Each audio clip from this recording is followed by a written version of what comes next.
5th, 2026. Yet another roll and stroll in the Bronx.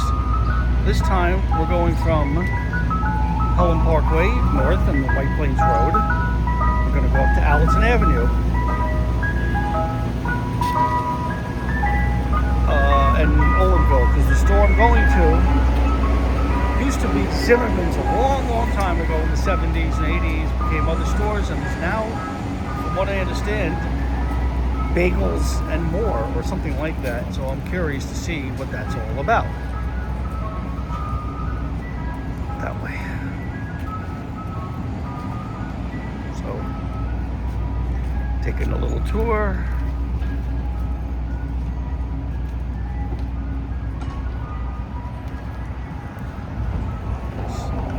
I just want to see this place, and this area that we are going is very familiar territory with me because I grew up on Olinville Avenue in Mace, so this was the side of Pelham Parkway that I know from the first 29 years of my life,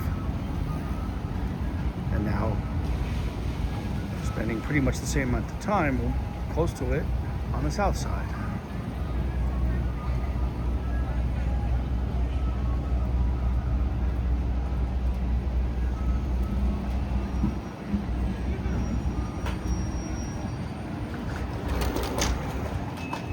Almost got hit by that guy. Better be careful, these scooter razor lime thingies. I've never eaten a China meal. Maybe someday I will. I don't know.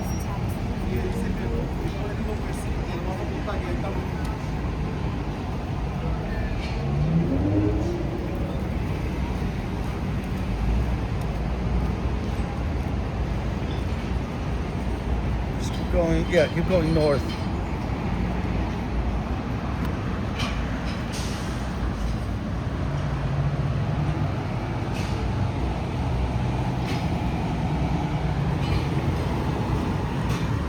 That tax service used to be on the southeast corner, or not east, the west or south corner of Pelham Parkway North. Missouri's tax, been there forever. It's removed. This here is one of 3 buildings, where one of the addresses, I don't know all 3, but one of them is 2334 Boston Road. A good friend of mine, Scott Shankman, had grown up in that building. He passed away last year, age 59. May his name be a blessing to all those that know and love him. He's a real good guy. Yeah, there's definitely a couple of buildings around here that are Pelham Parkway classic as far as I'm concerned.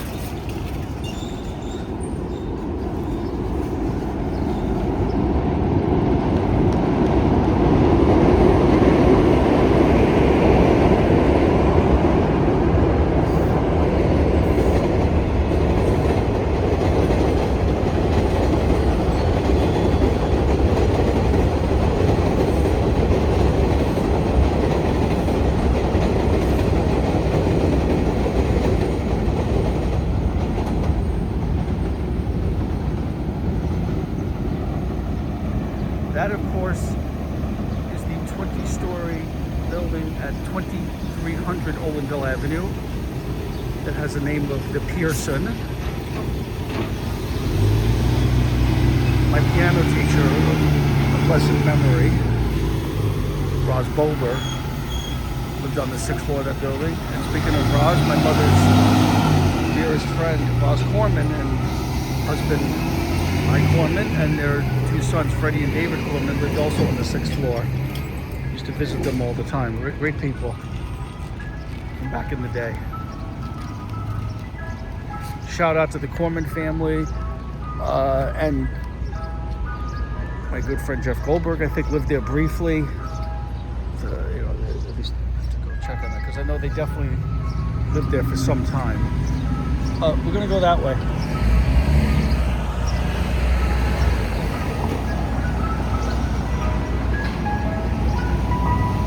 This 11-story building that's mostly obscured is 2280 Owenville, the Silliman. I have a friend Raymond that lives there. I have a friend Tommy that used to live there. This building is very close to being identical as 2440 Owenville, where I grew up, except it has studio apartments and 10 apartments per floor. The building I grew up does not have studios and is 8 apartments per floor. So that's the fundamental difference.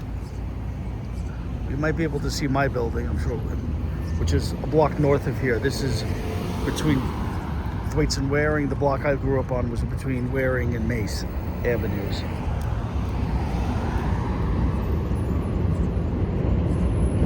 Hey, another train, another northbound train passing by. Here we go.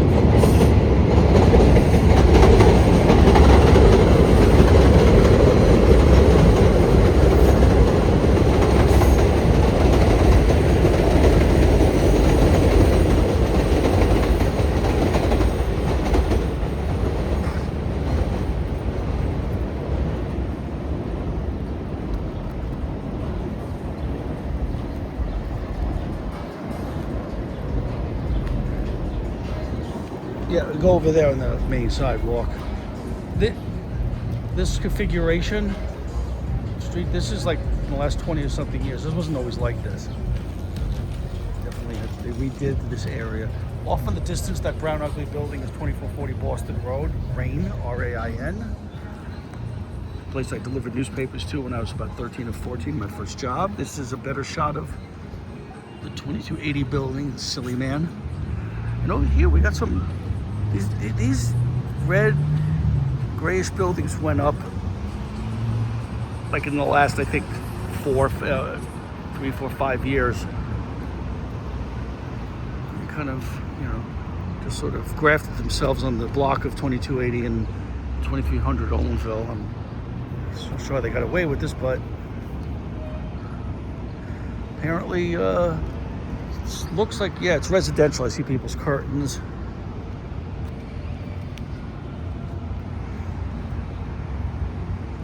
Center.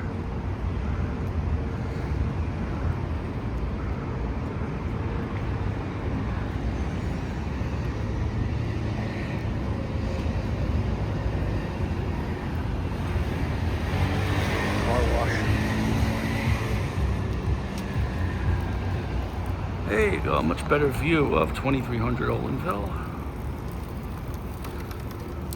Real cornerstone of the neighborhood of the 3 apartments I'm talking about, 2440 Owenville, 2300, 2280, were all Mitchell Lama buildings, rent stabilized buildings that middle income people moved into back in 1965 or so.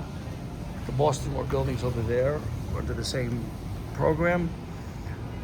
So like this area had these particular buildings that certain people like me and a good deal of my friends from public school and whatever lived in, and it was a good life here. Oh, and of course, off the distance, 2410 Barker Avenue, the Lindrick. Also Mitchell Lama, but the difference is it still is a cooperative building. My friends Amy and Sean and baby Patrick lived there. My best friend Stu Greenstein used to live there back in the 80s, 90s. I'll get a better view of it soon.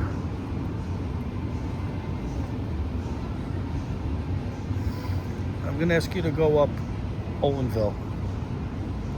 Just make a turn.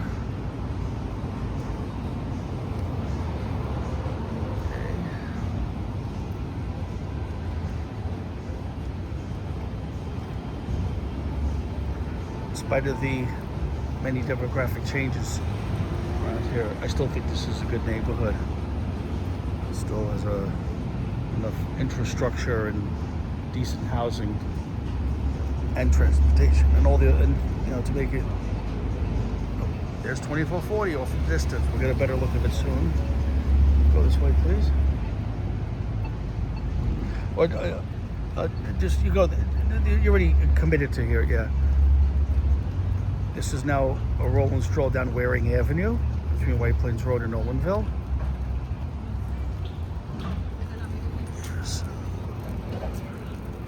view of 2300. Because I grew up in one of these Mitchell buildings, it's like that is my perspective of living in buildings. Most of the people in the Bronx, nothing more, live in buildings like this, 6-story fire escape buildings. That's much more prevalent.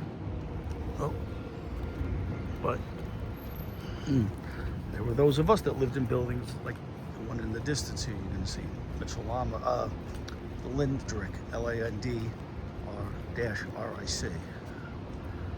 Nice building. I had a dentist, E.J. Weinfeld, in that building. He used to golf with Frank Sinatra.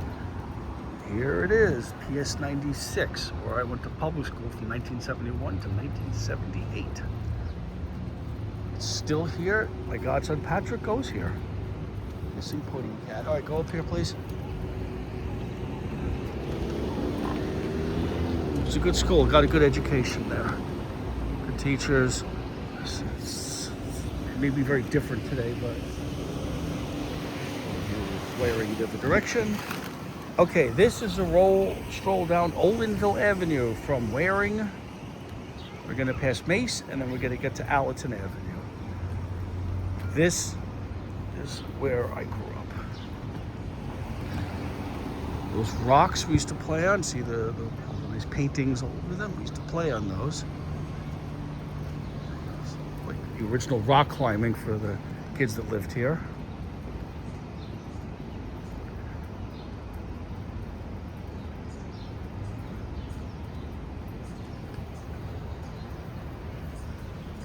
We're almost there, by the way. After one more avenue and then another one, and we're going to be at the store.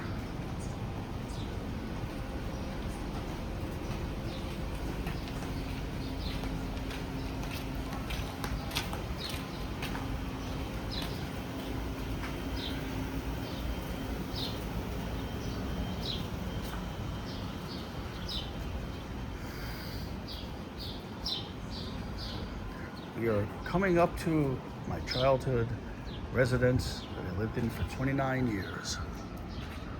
But before then, we'll look at a little graffiti at the rocks in the wall. There.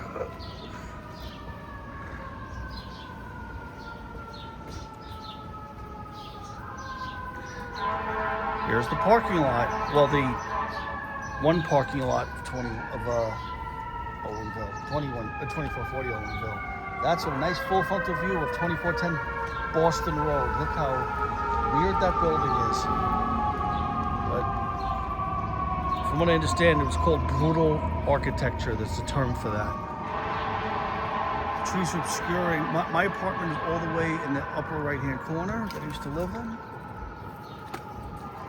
This is the playground I used to play in. There's still a turtle there, I think. Yep. Distance. One of these apartments is where my friend Brandon used to live.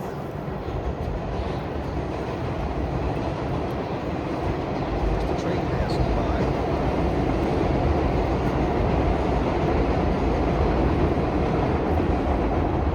And here it is. And good. This is the building I grew up in. This is it. Yep. I was born here. And I left in 1996, almost 30 years. This building is called the Berkeley. This is very similar to those two other buildings, except it's over here. They just where they put it. Yeah. This is where my mother and father chose to move in 1965.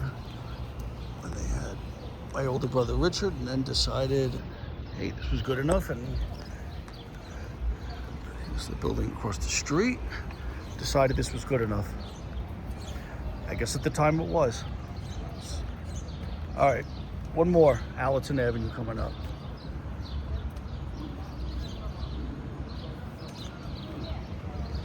Off in the distance is the McDonald's, which I think was the second one put up in the Bronx, 1974. This is Mace Avenue.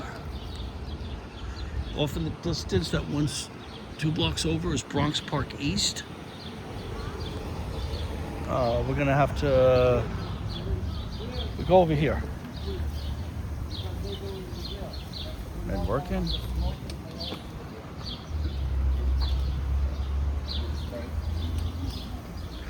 Coming up on this block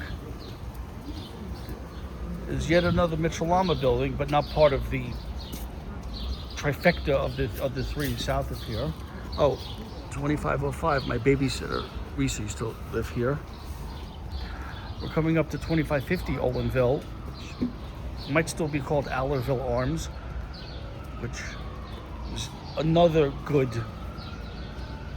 Mitchell-Lama rent-stabilized building for people to live in back in 50, 60 years ago. There's some of it right there.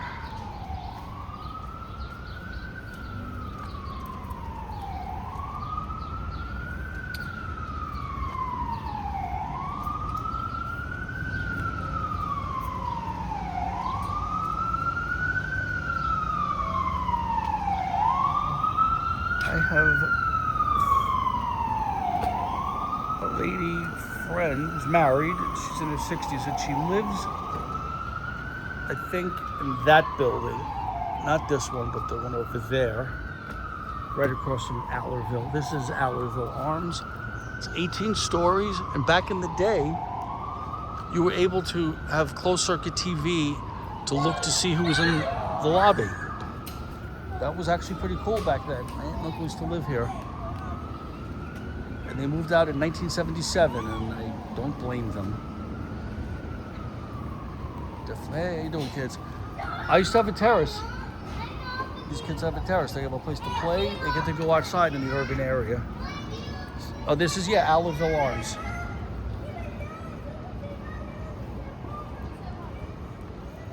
Yep. I bet the rents here are at this. Well, this is where I think this is the building my friend Laura lives in.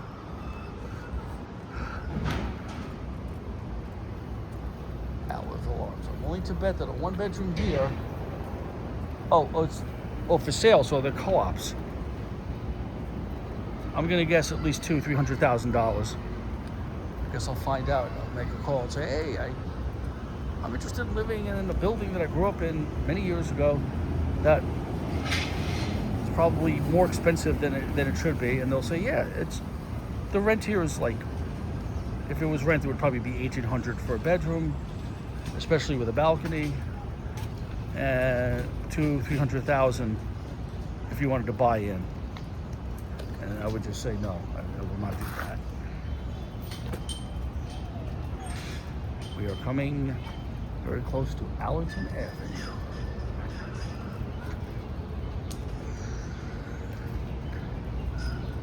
There is not a single store that I remember from the 70s or 80s on Allerton Avenue that is the same. Everything has changed, and that's okay. Change is necessary in life. Change also has made people leave here in droves over the years, but it's their choice. Now it's a lost dog this time. Lots of bottles. All right, we're gonna go to this store, which is called Bagels and More. This is the store that was once Zimmerman's store, owned by Holocaust survivors. Here we are, beautiful Allerton, Olinville. Beautiful Allerton. That's it. Go back. We'll do an Allerton Avenue one another day. Thanks, folks.